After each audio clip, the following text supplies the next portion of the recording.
আসসালামু আলাইকুম ওয়া রাহমাতুল্লাহ। দীর্ঘদিন যাবত আমাদের সাকিব ভাই আমরা খুব ভালো সুনামের সহিত আমরা কাজ করে আসতেছি, তো ফ্যাসাদ হয় নাই।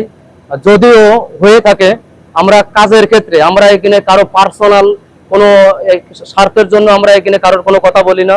হয়তো কাজের ক্ষেত্রে সিনিয়ররা জুনিয়রকে বলবে আর কি, এটাই স্বাভাবিক। আমাদের মাঝে থেকে আজকে বিদায় নিয়ে মানে এটাই না যে সে একবারে চলে যাচ্ছে, আমাদের এখানে আবার আসবে।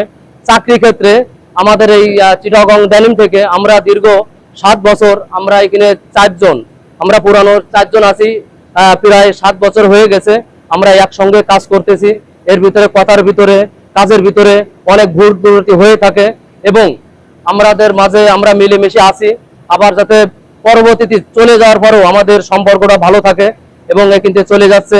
আসলে এখানে বলার কিছু নেই, আমাদের স্বাভাবিকভাবেই খারাপ লাগার কথা, কারণ একসঙ্গে কাজ করা থেকে আমরা মনে করেন যে আপন ভাই ব্যাগারের থেকে আমরা এখানে যারা আছি আমরা মনে করি যে এইটাই আমাদের আপন জন।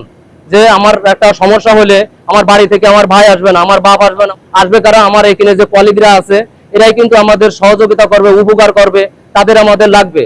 এর জন্য আমরা একসাথে চাকরি করতেছি। আজকে আমাদের মাঝ থেকে আমাদের একজন চলে যাচ্ছে, তা আমরা তার জন্য দোয়া করি, সে যেখানে থাকে ভালো থাকুক এবং দোয়া থাকবে সে এই জগতে মানে ড্যানিম জগতে আর চাকরি করবে না বলছে, সে যাচ্ছে ব্যবসার উদ্দেশ্যে।